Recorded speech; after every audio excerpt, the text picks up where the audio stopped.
Alexa, veux-tu m'épouser? Nous sommes tellement loin l'un de l'autre. Vous sur Terre, moi dans le cloud. Dans le cloud.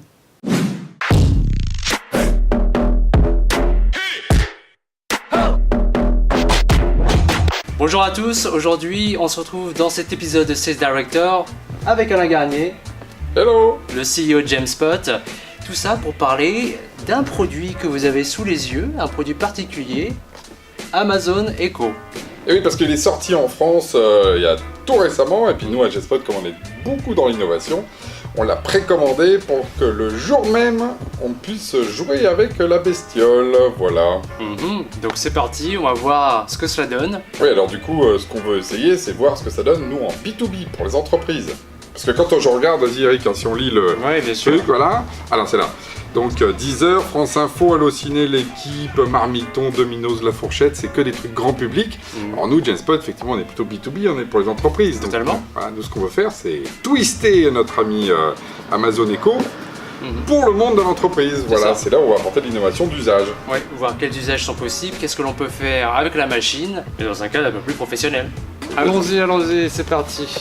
Bon, on va pas faire un unboxing, c'est dur à dire comme on le trouve sur YouTube, donc on va le faire très simple, on va tout sortir et on va allumer tout ça. Ah, il nous propose d'ailleurs des choses à essayer, tu vois. Musique. Alexa joue de la musique sur Amazon Music. Amazon. Donc on voit bien aussi que c'est Amazon. Bon, alors je le dis d'ailleurs, hein, pendant que Eric est en train de défaire les affaires, c'est un truc américain, donc c'est vrai que nous on est très attachés aussi à l'écosystème européen.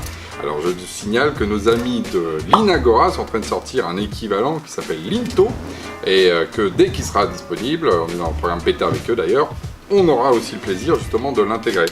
Et là nos amis américains effectivement ont un peu grillé la politesse aux Européens. Il y a déjà des millions d'Alexa qui ont été déployés, des millions de Google Home, et bientôt Apple également avec sa petite bestiole qui parle. C'est un vrai combat d'ailleurs entre nos géants. Bonjour, commençons. Installez l'application Alexa et suivez les instructions. C'est bon, tu arrives? J'y arrive, petit à petit. Alexa, passe un appel. Non.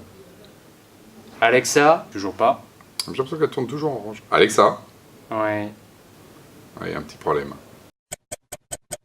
Eh bien nous revoilà, on a réussi à configurer la bête, on s'est pris un café. Ouais, on va un café pour se remettre de tout ça. Dans le monde B2B, dans le monde professionnel, on a différents usages possibles. Moi ce que j'ai pu voir sur des vidéos des confrères de 01net, c'est qu'ils ont pu demander à Alexa le prochain rendez-vous et Alexa répondait.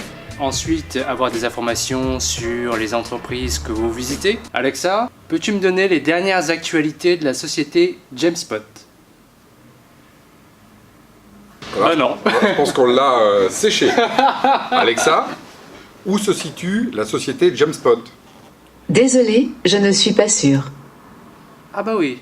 Comme quoi, hein, il y a encore du boulot pour que ça s'améliore et que l'on ait une réponse à chaque question posée. Alors, on s'était même posé la question, comment est-ce qu'on fait? Là, ça a été configuré avec ton compte, Eric. Et donc, par exemple, si on veut le mettre de manière collaborative, justement, dans une équipe, dans un open space, on se pose la question, à quel compte on va le rattacher? Parce que finalement, on ne va pas le rattacher à une personne, sinon ça pose un certain nombre de problèmes. L'agenda, c'est pas l'agenda partagé, c'est l'agenda d'Eric. Totalement. Donc, si quelqu'un veut faire une commande, il commande directement avec ma carte bancaire, ça peut poser quelques soucis.